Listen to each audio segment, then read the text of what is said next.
Okay, so we're back with question 2 of assignment 1, and we have a new question. It says, recall the width representation of a bit in the lecture on performance. How wide in seconds is a bit on a 3000 gigabit per second link? So, in other words, I guess what we're looking for here, right, the way that we're thinking about this in terms of width, as in how much time does that bit take up of that line. So, pretty simply put, I want to look at one bit, and I'm given, I guess I'm also given the 1 bit part, so I'll put that in here, and I'm also given that I have a 3000 Gbps link. Now, this notation is a little unusual, right? Normally we would never see 3000 Gbps.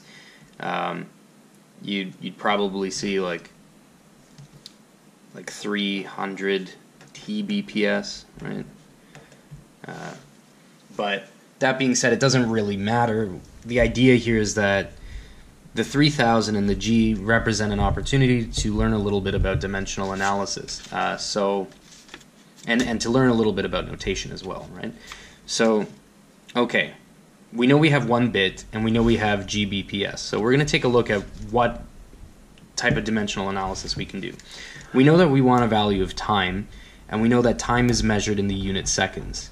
Okay, we know that we have a data rate, which I'll call R, and we know that that is a unit that's measured in bits per second. And we have a bit, a single bit. So the unit for the single bit is a B. So given a bit and given a bit per second, how do I get to a second?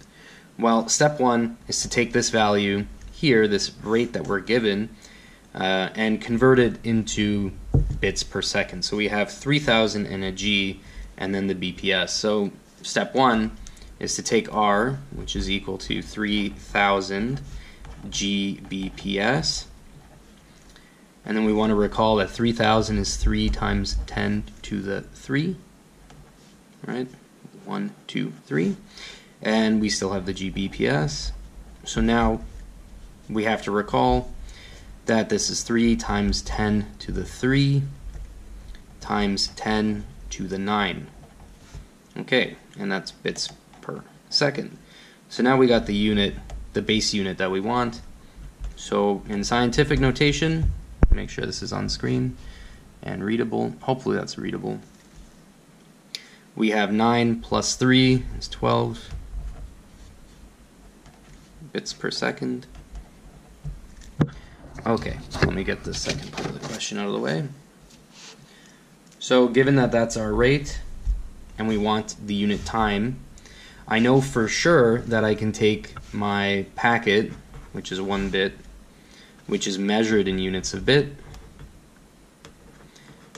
and I can divide it by my rate to get my seconds. So why is that? So let's take a look at just the dimensions, right? So if I have some unit in bits, and I divide that unit in bits by some unit in bits per second, I have the bits dividing out, and what I'm left with is 1 divided by 1 over S, which gives me S. So from the units, from the dimension analysis, we know for sure that we need to take our packet size and divide it by our rate. So let's go to a fresh sheet. So now we've converted our rate to equal 3 times 10 to the 12 bits per second, which is of course the same thing as saying 3 times 10 to the 12 bits divided by seconds, right? So now I want to know time.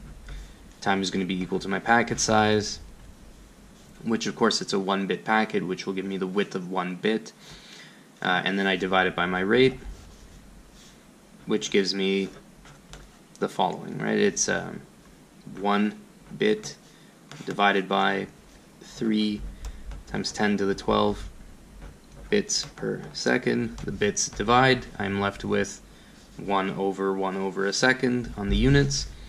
So I have 3 times 10 to the minus 12 seconds. Okay, so that's the skinny on question 2. Yeah, equivalently, you could have said 3,000 times 10 to the minus 9 seconds. Truthfully, that's not a normal sort of, not something that you would experience either from an engineering notation or a scientific notation. So I think, truthfully, presenting it this way in scientific notation, or I guess equivalently in engineering notation to say 300, and then of course that will be 10 to the minus 9, which is nanoseconds. So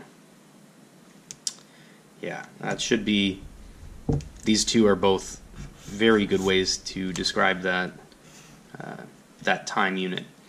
So okay, that's pretty simple. Now let's take a look. Given that we have that, what do we do with part 2? It says, what is the length in centimeters? Okay, this is an important thing. We're not looking at meters, we're looking at centimeters, of a 10 to the minus 9 second wide bit on copper wire with the propagation speed of 10 times 10 to the 7, so 10 to the 8, 1 times 10 to the 8.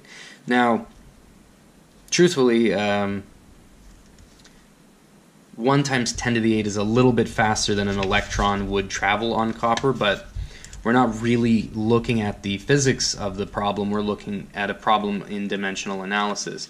So we could cook up whatever type of environment we would like that would allow this type of propagation, this very close to the speed of light propagation of an electron on a piece of copper. It doesn't really matter. What matters here is that given that it's propagating at this rate, and given that it takes this much time on that wire, what would that length be? And it says, hint, length is speed times time. Well, why is length speed times time? Well, length, which is usually measured in meters, has this unit. Speed, which I'll call s, has this unit of meters per second, right, with standard units, and time has the unit of second. Okay, so why would length be speed times time? Well, because if I take speed, which is meters per second, and I multiply a second to it, I get this. Meters per second times second gives me meters, because these seconds divide and I'm left with meters.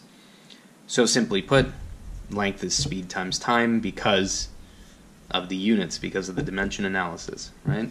So, okay, so let's get to that problem. We'll take a fresh sheet, and we are given that the time that a bit takes to propagate, or the time on the wire that it spends, is 10 to the minus 9 seconds, which is 1 times 10 to the minus 9 seconds. Equivalently, that is 1 nanosecond.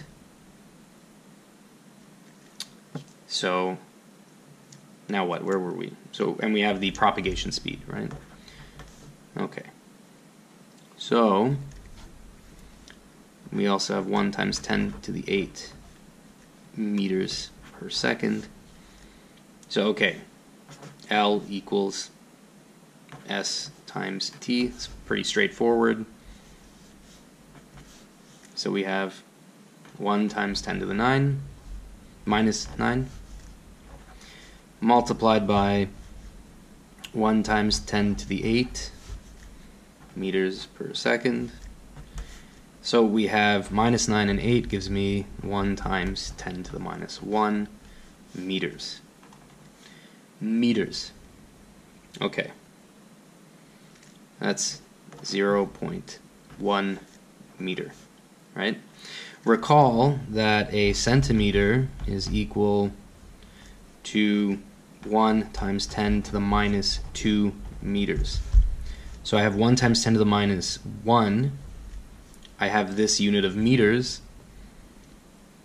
So let's actually ignore this value. This is 0.1 meter, and look at it from this. So if I want a centimeter and I have a meter, that was supposed to be an arrow. How do I get that, right? So 1 centimeter equals 1 times 10 to the minus 2 meters. So 1 times 10 to the minus 1 meter times 10 to the minus 1 gives me the centimeter value. Right? Oh no, sorry. 10 to the plus 2. Plus 2. Right. Why is it plus? Because centimeter is smaller, right? So I'm dividing by the 10 to the minus 2. So I go here in length, I say 1 times 10 to the minus 1 times 10 to the 2 centimeters now. I have 1 times 10 to the 1 centimeter, which is 10 centimeters. Now let me make sure that's on camera. Okay, a little bit crooked, but the gist is there. Okay, so what can we take home from this problem? We have to take home the fact that we're asked for something in centimeters, not in meters, so we have to pay close attention to the unit that is demanded of us. We're given meters per second here, and we're given seconds there, so okay. What can we learn from the question? That's just in the question in terms of notation. Well, we have two notations, SEC for second, as well as S. These are both equivalent notations. Both used by scientists and engineers. There's really no issue there. Totally standard stuff. That's question 2. So I will see you in the next video, which is question 3.